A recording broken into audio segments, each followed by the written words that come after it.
Welcome back to the deep dive, where we like to get into the nitty-gritty of complex topics, and I think we've got a really fascinating one today. Yeah, absolutely. I'm excited to dig into this. We're talking about self-driving cars and, really at the heart of it, the AI that's driving this whole revolution forward. It is a revolution, isn't it? Yeah. And you brought this incredible report to the table, Uh, "The Race for Autonomy." I think the subtitle was "A Comparative Analysis of AI Integration in Self-Driving Cars." that's the one. CMR. CMR, yeah.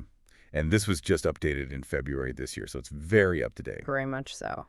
Our mission today is to really pull out the most important insights about how we get to, what they call level 5 autonomy. A car that can drive itself anywhere, in any conditions, no human intervention needed, The Holy Grail. the Holy Grail. And the report does not sugarcoat this at all. Yeah. It lays out some, I think, really fundamental challenges. Yeah, I mean, you're talking about AI that can make decisions in real time in incredibly complex environments. Environments that are No, unpredictable. I don't know. I mean, as a human, you think about all the little things that you're processing when you're driving. Absolutely. To put that into a computer brain. Yeah, I mean, you've got to identify everything, right? From, somebody jaywalking, a pedestrian, to, like, I don't know, a tire that's flown off a truck. You've got to be able to, read those situations, make decisions in a split second. And adapt to, I mean, how many times have we been driving and all of a sudden it starts raining? Yeah. Or the sun is setting. Oh, yeah. These things change. Conditions change constantly. Yeah. And, beyond the technical challenges, which are immense, I mean, this market is huge. Absolutely massive. And it's only getting bigger. Hmm. The report says back in 2022, it was already valued at, are you ready for this? $1,500.3 billion. That's a big number. It is a big number. And that was 2022. This year, they're projecting $1,921.1 billion. Yeah. And by 2030, hold on to your hats, $13,632.4 billion. Yeah. That's a compound annual growth rate, by the way, of 32.3%. It's no wonder that all the big players are, really pouring resources into this. Yeah. And what's interesting is they highlighted the Asia-Pacific region as really the dominant market. I mean, they had over 50% of the market share back in 2022. Makes sense. I mean, you think about the population density, the kind of the pace of innovation there. It's really a hotbed for this kind of technology. Yeah. And, with all this potential comes, I think, some very real questions and anxieties, safety being the big one. How do we ensure that these AI systems are safe? Right. How can manufacturers, guarantee that this technology is going to work as intended in every single situation? And that's the core challenge that the report, kind of puts its finger on, right? And they use this phrase, I'm going to read it here, integrating AI in an automobile vehicle with good functionality of self-driving cars to go around very complex and unpredictable environments while avoiding danger or accidents. It's a mouthful. It is, but it's really the crux of the problem, isn't it? It is. And, you think about just the sheer amount of information, like we were saying, that Yeah. a human processes. Yeah.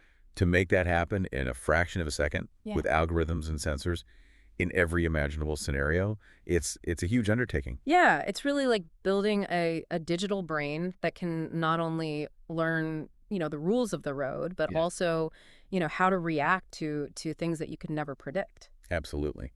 So how does this report actually go about unpacking this challenge? What was their methodology, their approach? So they took a really deep dive into the world of AI integration. They looked at, how companies are using the latest machine learning and deep learning techniques. Mm-hmm. They examined all kinds of different sensor technologies, LiDAR, radar, cameras, and most importantly, how they're combining these technologies to create a complete picture of the driving environment. Well, let's talk about that a little bit because Yeah. we hear a lot about combining these sensors. But wait. But what's the magic there? So it's all about sensor fusion. And the idea is that each sensor, it's got its own strengths and weaknesses. So LiDAR, for example, it uses lasers to create a very detailed 3D map. So it can tell you the precise shape and distance of objects. Even in low light conditions, it can see really well. Radar, on the other hand, is really good at measuring speed and distance, even in bad weather like rain or snow. Right. Cameras, of course, they give you that high-resolution visual information, so you can see colors, you can read signs. And so by combining all these different inputs, the AI gets this multifaceted, robust view of the world. It's kind of like having multiple witnesses to an event. You Yeah, get different perspectives. exactly. And that's what makes it so powerful. It's not just about having more data, it's about having more reliable data. It's about filling in the gaps. Exactly. Now, they didn't just look at the hardware, right? I Yeah. mean, they went beyond the sensors themselves. Right, right. I mean, because the hardware is only as good as the software, right? So they really dug into, the data that's being used to train these AI systems. Hmm. Because you can have the most sophisticated sensors, but if the AI hasn't seen enough real-world scenarios or hasn't been trained in realistic simulated environments, it's going to struggle. Yeah. You've got to teach it how to drive. You do. And they really stress the importance of these large, diverse data sets for training the AI to, recognize objects, make accurate judgments, predict what's going to happen next. Right. It's got to be able to anticipate. Exactly. So what are some of the specific ways that they found AI performance is actually being improved? What are some of the big breakthroughs? Well, they highlighted a few key areas. First of all, they've seen a lot of progress in optimizing object detection. Hmm. So making sure the AI can quickly and reliably identify all the different things around the car, pedestrians, cyclists, other vehicles, traffic signs, potential hazards, you name it. Right. And then secondly, they've also seen improvements in the accuracy of the AI's decision making. Based on that information. Exactly. So not just seeing things, but understanding what to do about them. Right. And then third, they're working on making the behavior of the vehicle itself more predictable.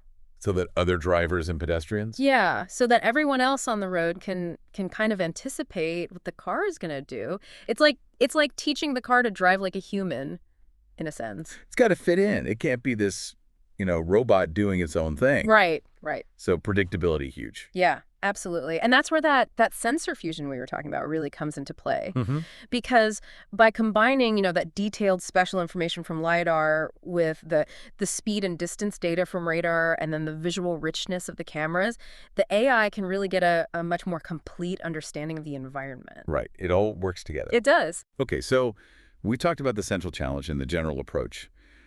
Let's dig a little bit deeper into the nuts and bolts of this analysis. How did they actually conduct this research? Okay, so they used a combination of qualitative and quantitative methods. First they did a really thorough review of the existing literature, academic papers, industry reports, case studies, just to kind of get a baseline understanding of where the technology is at and what the major challenges are. So they didn't just jump in blind. No, they did their homework. Okay. And then they also conducted interviews with a really diverse range of experts, AI researchers, people working for autonomous vehicle companies, Mm-hmm. even, people involved in regulatory bodies. Getting those different perspectives, I imagine, is hugely valuable. Absolutely, to get that real world insight. And then, beyond the interviews, they also analyzed a ton of primary data. So they looked at data from, simulations as well as real world testing of actual self-driving cars. So they were looking at, not just what people are saying, but how these systems are actually performing. Exactly. They wanted to see the rubber meet the road. And to make those comparisons really meaningful, they developed this benchmarking framework. Mm-hmm. So they could, compare apples to apples, see how different AI systems from, companies like Tesla and Waymo Right. really stacked up against each other. That's smart, because that cuts through all the marketing hype. It does. And they were really focused on how these systems perform in really challenging situations, heavy traffic, Mm-hmm.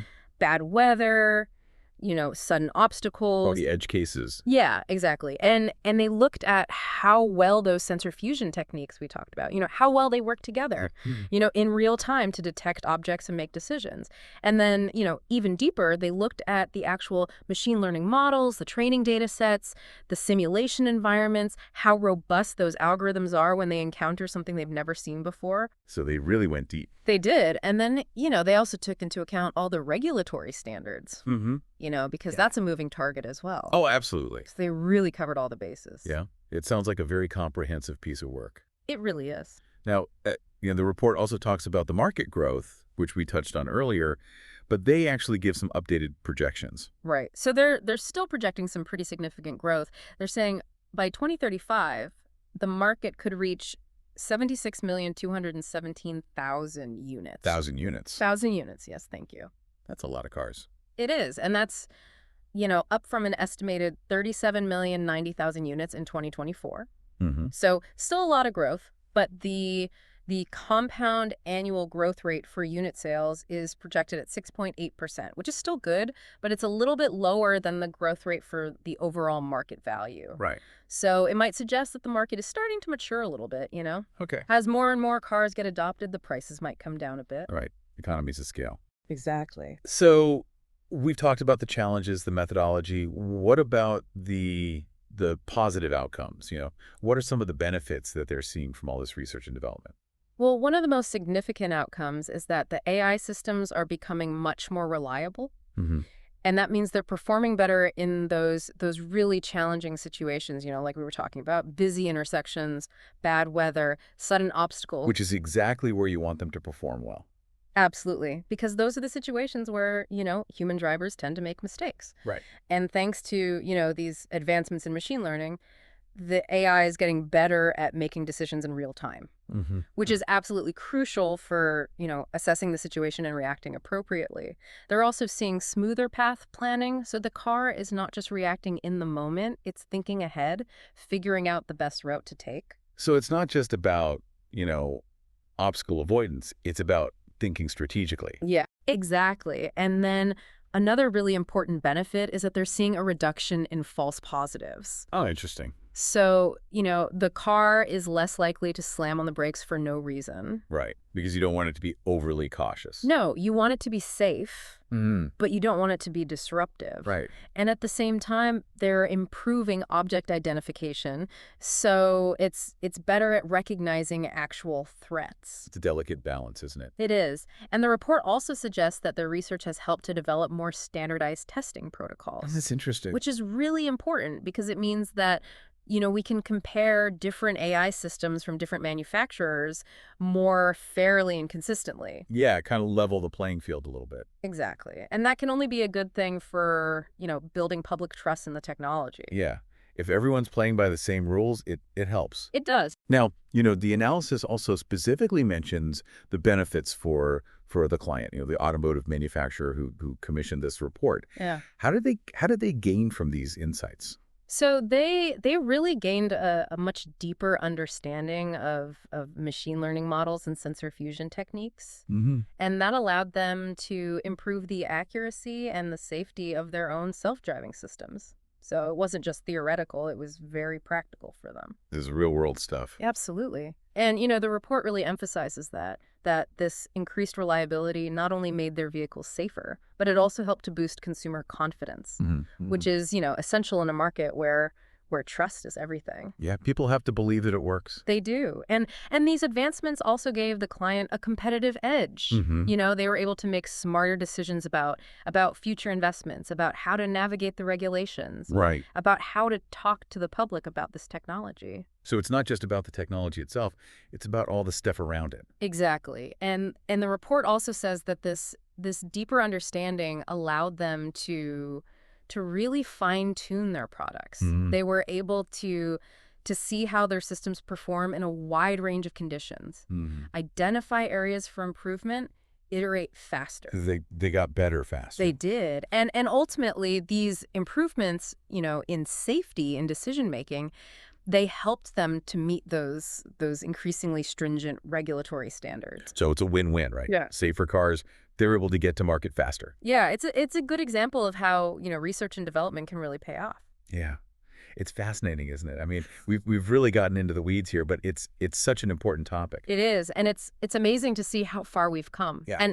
And how much potential there is for the future. So to kind of wrap things up, we've seen how incredibly complex this challenge of achieving full autonomy is. Right. We've talked about the crucial role that AI and sensor technology play, Mm-hmm. the massive amount of research and development that's going on, Right. and the huge potential for growth. I mean, this is going to change the world. There's no doubt about it. Absolutely. So as we come to the end of this deep dive, here's a final thought for you to ponder. We focused a lot on transportation, but think about it. This kind of AI that can make decisions in real time in complex, unpredictable environments, how might that impact other industries, aspects of our lives that we haven't even talked about today? That's a really interesting question, and it really highlights, the importance of getting this right. Yeah. Because, potential is huge, but so are the risks. Yeah. And we need to be very thoughtful about how we develop and deploy this technology. It's about finding that balance It is. between, innovation and safety and public trust. Absolutely. And that's a conversation that we need to keep having. For sure. Well, on that note, we're going to wrap it up for today. Great discussion. Thanks for joining us for another deep dive. We'll see you next time. Until then.